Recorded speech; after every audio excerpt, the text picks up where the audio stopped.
Hello, good morning to you all. আজকে শুরু করছি আমার সেকেন্ড ডের জার্নি, যেটা আমাদের ছিল গ্যাংটক থেকে নর্থ সিকিমের উদ্দেশ্যে, এবং যেটা আমাদের আজকে ডেস্টিনেশন ছিল লাচেন। সো এখান থেকে আমরা স্ট্রেট যাবার কথা ছিল লাচেনে। আজকে তারিখটা হচ্ছে 31 মে। এখন বাজে হচ্ছে সকাল 9টা।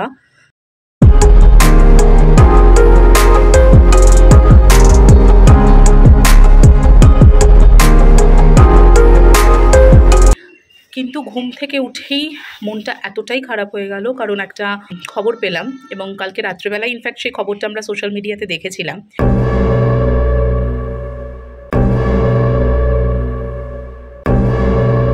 হেভি ল্যান্ডস্লাইডস হয়েছে এবং কিছু অ্যাক্সিডেন্টসের খবরও পেয়েছিলাম। এখন তো সেই সময়টা এসে গেছে যেখানে সত্যি আমরা আর এগোতে পারছি না, এবং সত্যি খুব খারাপও লাগছে এইটা জেনে যে এতটা ওখানের পরিস্থিতি খারাপ হয়ে গেছে, এবং যারা কোনো ফ্যামিলি ওখানে গেছিলো তারা কতটা বিপর্যয়ের মুখে পড়েছে এবং অ্যাক্সিডেন্টসও হয়েছে। সো দেখি, আমাদের যিনি এজেন্ট আছেন তিনি বলেছেন আমাদেরকে অন্যদিকে ঘুরিয়ে দেবে।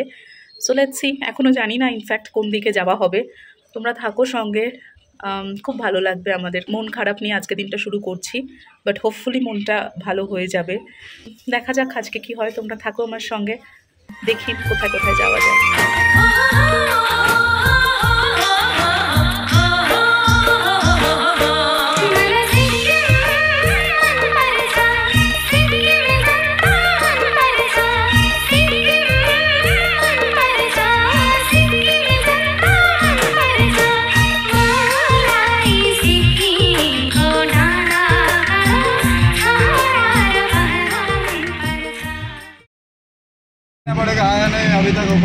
গ্যাংটক থেকে আমরা বেরিয়ে পড়েছি।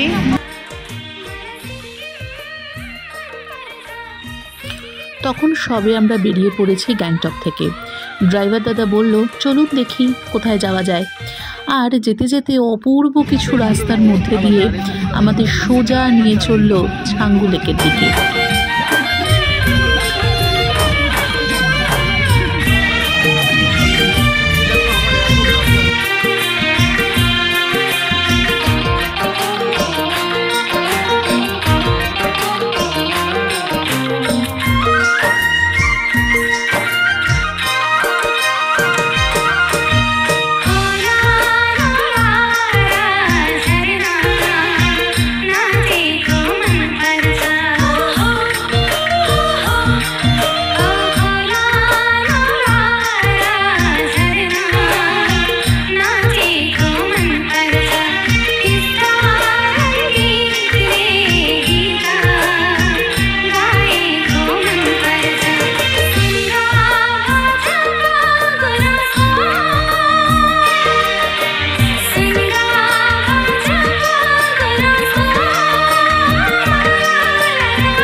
তিব্বত, নেপাল, ভুটান, সিকিম একটা সময় একসাথে ছিল, সেটা প্রাচীনকাল থেকে ইতিহাস সেটাই বলছে।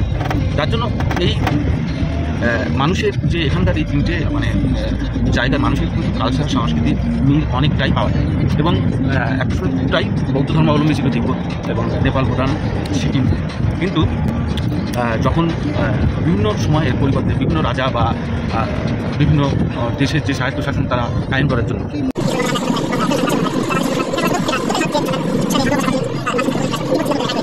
ভারতবর্ষের তৎকালীন প্রধানমন্ত্রী ইন্দিরা গান্ধীর সাথে সমঝোতা করে সিকিম ভারতের সঙ্গে চুক্তিবদ্ধ করে ইন্ডিয়ার সাথে যোগ দেয়, এবং ইন্ডিয়ার একটা অঙ্গরাজ্য হিসেবে সিকিম ভারতের অবস্থান করছে, ভারতের অংশ হয়ে।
আর রাস্তার এত সুন্দর শোভা দেখতে দেখতে আমরা এগিয়ে চললাম আমাদের প্রথম ডেস্টিনেশন ছাঙ্গু লেকের দিকে।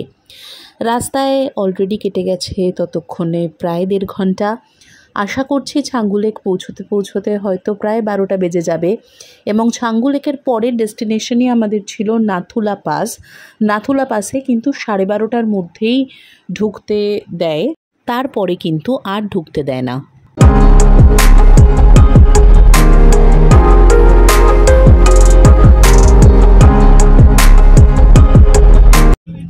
গ্যাংটক থেকে আমরা নেহেরু রোড ধরে এগোচ্ছি ছাঙ্গু লেকের দিকে। ইচ্ছা আছে নাথুলা পাস যাওয়ার, দেখা যাক কতটা কি কভার করতে পারি, কারণ আমাদের বেরোতে অনেকটাই আজকে দেরি হয়ে গেছে। সকালবেলা একটু তাড়াতাড়ি বেরোলে হয়তো সেটা ভালো হতো, কিন্তু যেহেতু অনেকটা প্ল্যান চেঞ্জ হয়েছে তাই জন্য সকালবেলা অত তাড়াতাড়ি আমরা বেরোতে পারলাম না, কারণ একটু প্ল্যানটা সাজাতেও হলো। কিন্তু এই যে ভিউটা, এই ভিউটা জাস্ট হেভেনলি। আমি অনেকটাই দেখানোর চেষ্টা করেছি, জানি না ক্যামেরায় কতটা এসছে, কিন্তু চোখে যে ভিউটা নিয়ে যাচ্ছি ইটস সো হেভেনলি। দেখা যাক আগে কি ওয়েট করছে আমাদের জন্য।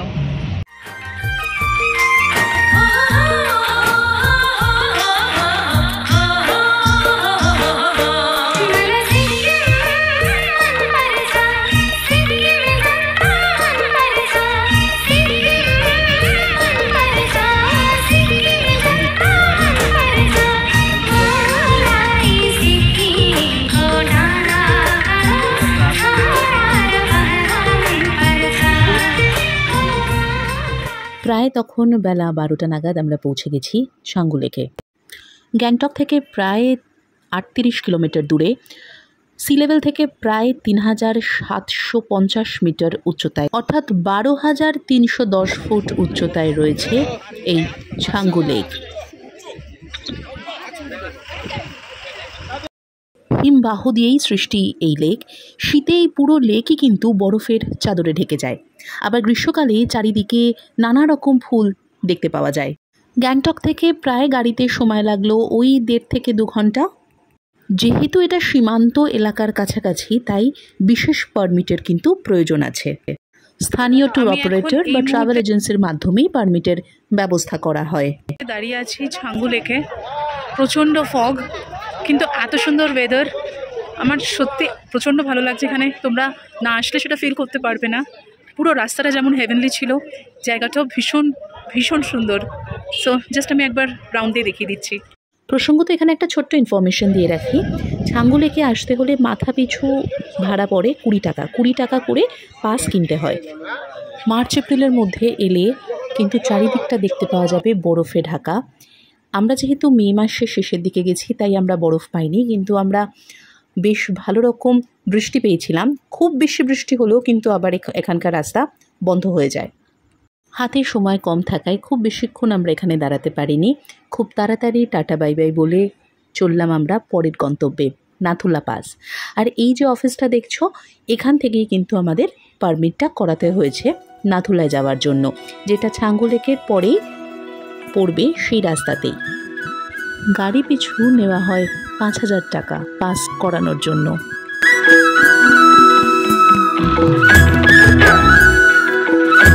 14,140 ফুট উচ্চতায় দাঁড়িয়ে রয়েছে এই নাথুলা পাস, যা হচ্ছে 4,310 মিটার। গ্যাংটক থেকে প্রায় 65 কিলোমিটার দূরে। এখনও এখানে ভারতীয় সেনাবাহিনীর কড়া পাহারা রয়েছে। খুব কাছ থেকেই দেখা যায় চীনের সীমান্ত পোস্ট, কিন্তু এখানে পৌঁছতে গেলে ট্রেক করে উঠতে হয় অনেকগুলো সিঁড়ি, এবং যেহেতু অনেকটাই উঁচু, সি লেভেল থেকে অনেকটাই উঁচু, তাই জন্য অক্সিজেনের লেভেলও এখানে যথেষ্ট পরিমাণে কম, এবং এতগুলো সিঁড়ি ভেঙে ওপরে উঠতে উঠতে প্রায়শই অক্সিজেনের প্রয়োজন পড়ে। তাই জন্য কাছে সবসময় অক্সিজেন সিলিন্ডার বা কর্পূর এগুলো রাখার জন্য কনস্ট্যান্ট একটা ইনস্ট্রাকশনস থাকে। নাথুলা পাস শুধুই মাত্র একটা টুরিস্ট স্পট নয়, আমাদের সেনাদের বীরত্বের সাক্ষী। বর্ডার এরিয়া হওয়ার জন্য অনেক জায়গায় ফটোগ্রাফি প্রহিবিটেড, এবং সবথেকে ভালো লাগে এখানের দুই দেশের যে এক ঐক্যবদ্ধতা। দুই দেশের সেনা একসঙ্গে দাঁড়িয়ে ডিউটি দিচ্ছে, পাহারা দিচ্ছে সীমান্তে। এটা কিন্তু এক অভূতপূর্ব দৃশ্য নাথুলা পাসে। China flag, China. Nathula pass থেকে বেরিয়ে সোজা জিগজ্যাগ রুট ধরে আমরা চললাম জুলুকের দিকে। আমাদের নেক্সট ডেস্টিনেশন পদমচেন। মাঝে পড়বে নানা রকম সুন্দর সুন্দর স্পট।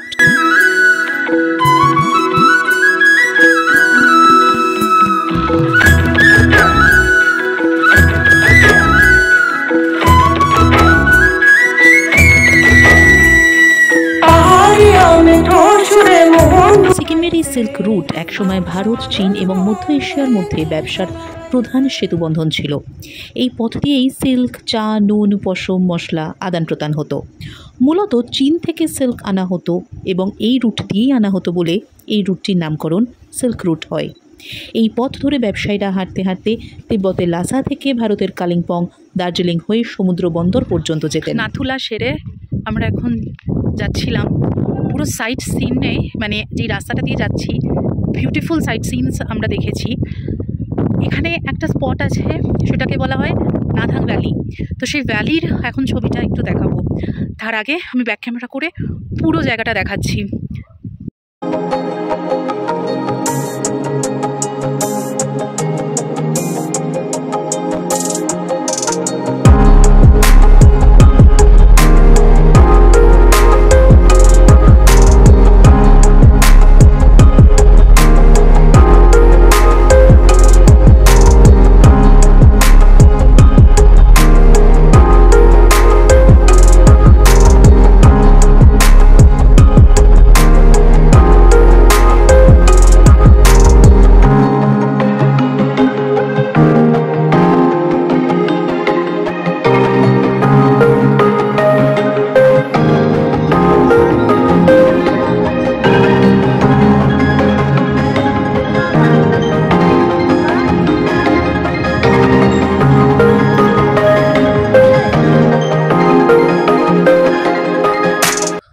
এই মুহূর্তে আমরা দাঁড়িয়ে আছি থাম্বি ভিউ পয়েন্টে, যেটা 11,200 ফিট ওপরে।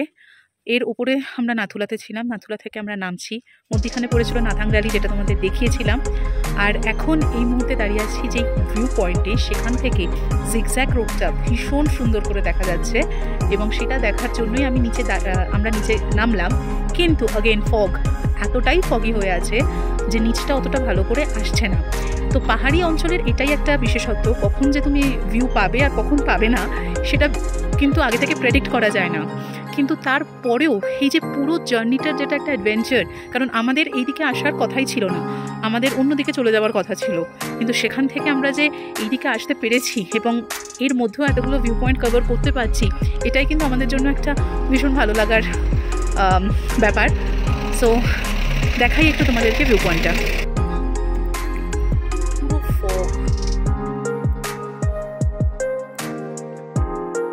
কিন্তু এই ফগটা যদি না থাকে সুন্দর ভিউ আসে, কিন্তু পুরো ফগ। জিগজ্যাগ রুট ধরে আমরা এবারে চলেছি আমাদের নেক্সট ডেস্টিনেশন পদমচেনের দিকে, যেখানে আমাদের রাত্রিবাস। এবং এই যে টোটাল সিল্ক রুটটা, মানে নাথুলা থেকে পদমচেন প্রায় অ্যাপ্রক্সিমেটলি 55 to 60 কিলোমিটার ডিস্টেন্স। ঠান্ডায় জমে গিয়ে মোটামুটি একটু চা ব্রেক নিয়েছি, চা খাচ্ছি সবাই মিলে। প্রচণ্ড বেশ ভালো রকম ওয়েদার, ঠান্ডা আছে।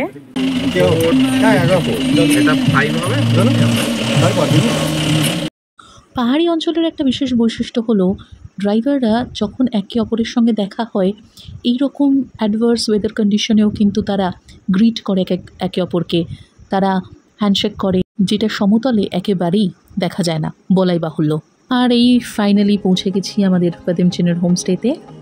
আর এইটা আমাদের ব্যালকনি থেকে বাইরের ভিউ। এই ঝটপট লাঞ্চটা সেরে নিলাম, পাহাড়ের সন্ধ্যেটা উপভোগ করব বলে এত সুন্দর একটা জায়গায় বসে। কারণ পাহাড়ে ঝুপ করে যেন সন্ধে নেমে যায়, সেটা সামনে থেকে বসে উপভোগ করব বলে ব্যালকনিতে ঠায় বসে রইলাম।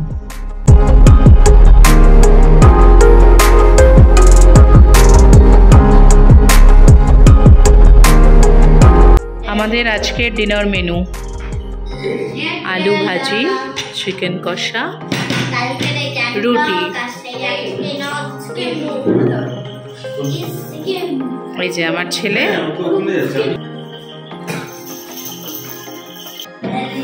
নানা রকম অভিজ্ঞতার মাঝে কাটলো আজকের দিনটা। কোনোরকম এক্সপিরিয়েন্স হলো, কারণ কোনোদিন এরকম হয়নি যে আমরা একটা কিছুতে প্ল্যান করে আছি এবং সেই প্ল্যানটা ক্যান্সেল করে ইনস্ট্যান্টলি আমরা আবার অন্যদিকে প্ল্যান করে আমরা চলে এসেছি বা চলে যেতে হয়েছে। তো এইরকম কখনো হয়নি। This is the first time এটা হলো আমাদের সঙ্গে।